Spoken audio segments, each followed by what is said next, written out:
Angie. I love you. I bridge food with the environment and a deeper connection to consciousness. Join me on Feed Earth Spirit.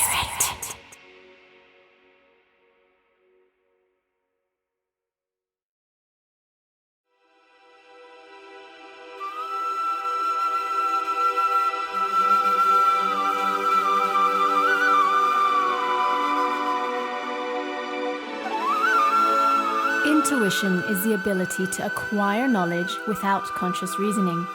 We all have it, but many of us have lost touch. So how do we reconnect with this divine part of ourselves? Danielle Van de Velde is a spiritual teacher and healer with extensive knowledge on energetic principles. Hailing from Australia, she teaches reiki, meditation, shamanic practices, and intuitive healing. She shares her expert insight on intuition, including how we can harness and welcome this innate ability back into our lives. My definition of intuition is the ability to tap information in the form of vibrating energy, which is beyond the reach of your mundane senses. So what I mean by mundane is physical sight, physical hearing. We tend to think of the mind as the brain. Yeah. And I think of the mind as the whole living, energetic complex of the human system, which includes the energy body, the chakras. It's the intelligence field of the human system. So it's not just the brain. Why do you think in our modern age, most of us have lost touch with this part of us? Well, first of all, I would say that it's on all the time. Okay. So this dialogue with these fields of energy and information is happening all the time. So it's not like some of us have got it and some of us don't. We all have it. We all have it. Yeah, because we're all designed the same way. We're all designed with an energy system which signals messaging to us, and we're all designed, obviously, with an interpretive mind. But I do think, though, that our modern education system and our proclivity to provable evidence, science-based fact has us very much entrained in the obvious and very much entrained in the language of the critical mind, which is words and linear thought and so on. But our intuition communicates in a very different way to us. Our intuition communicates to us through patterned meaning, which we otherwise call synchronicity. It communicates to us through our sensations, so signalling through our energy body, and all of us have had that. You know, we've all had, even if the least woo-woo of us have perhaps met someone and got a whoop, or you've heard something, like a goosebump. Yeah, so people describe it in different ways, but it's a rippling of energy through your system which indicates to you this is something to pay attention to.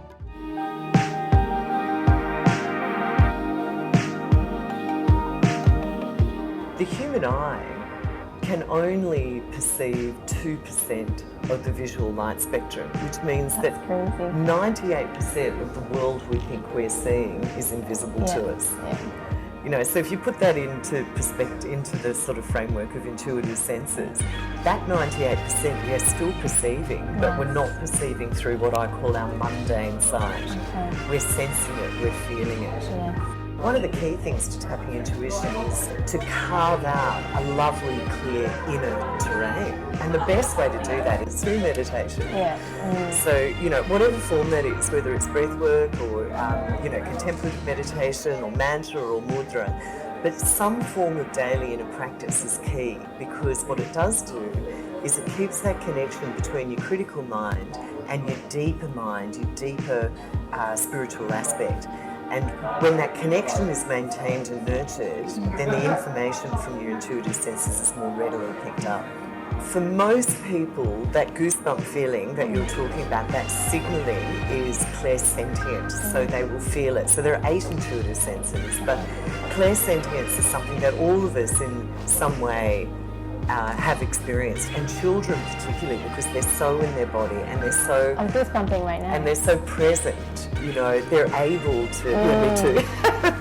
What that is indicating to me is that there's a voltage in this conversation. It's important. This dialogue's important, and also I dig you, so we dig each other. Yeah, I dig you too.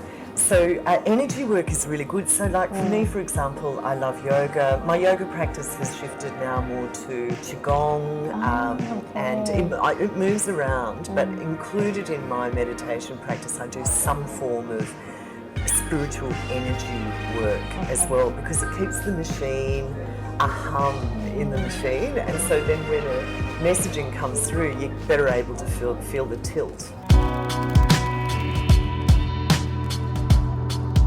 Can you share an example of how being able to tap into your intuition has benefited you?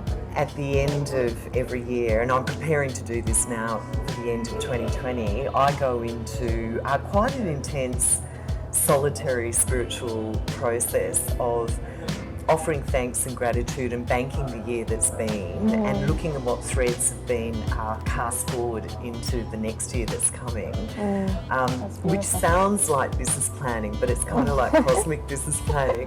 And then I go into shamanic journey over a particular lunar cycle where I start to divine, if you like, or intuitively sense where the focuses are for the coming year. Now, at the beginning of 2020, I went into that process and I was on my land in the Blue Mountains and I couldn't see anything. I couldn't see. The only thing that I could see and that I could sense was a very strong impetus to start moving content online. Wow. And it was pre-COVID, and it confused me. I couldn't see anything. Just a very strong felt, almost urgency to start moving things online. Because I was in Sydney and I had made contact with a musician, I rang him and said, look, I've got 4 days. Do you want to come up to my land in the Blue Mountains? We can lay down some tracks, which we did. Thank God, because then COVID hit, I couldn't get back. And as it turned out, that's been one of the key focuses for my business this year. Has been all online. It's digitising content, it's commercialising my website.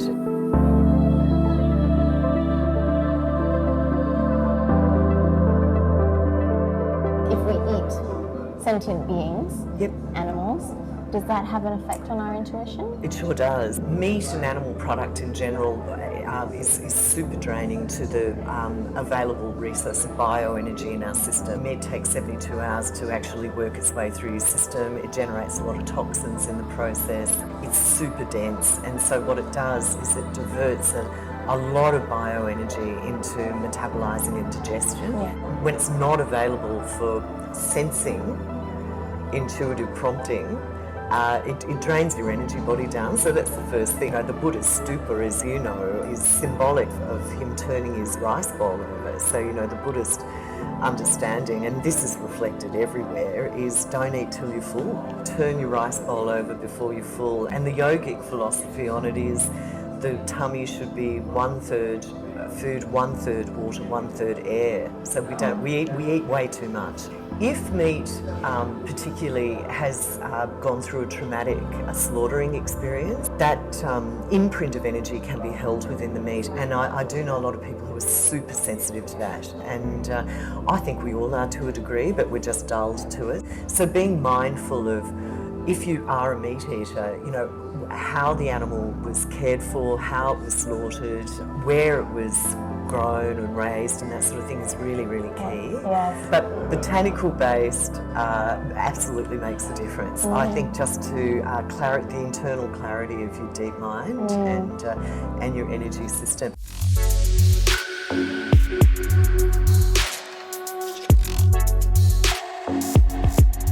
All of us have intuitive prompts. All of us, if we're in danger, women particularly, around having children, a lot of them just absolutely sense that they're pregnant well before any scientific test can confirm that. The big one for me, another big one for someone who's not woo-woo, is to act on the prompting.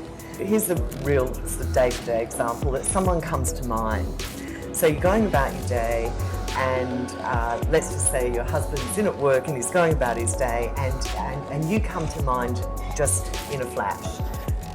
Send the WhatsApp Or if you have a dream about someone, which is another form of intuition, just send the WhatsApp. Like, just go, hey, I dreamt of you last night, how are you? And when you act on those prompts, that communication channel becomes stronger. And also, you're generating then possibly some feedback, which gives you confidence in your intuition. A thought or a feeling is not contained within our skin. All of our thoughts and feelings are rippling and interacting with each other beyond time and space. And there's a real beauty, I think, in leaning into that intuitive field, because that's what it brings you. It brings you to a very felt understanding that we are basically everything around us and our consciousness is vibrating energy. Yeah. It's amazing. Yeah. So it's just about how to tap into it, how to feel and listen to there's it. information in that vibrating energy. Yeah. It's deep. I love it. I know, it's super deep. I love it, I know. We talk about it all All day. day. Well, Okay. thank you so much. Thanks, Diane. Ange. It's so good to see you.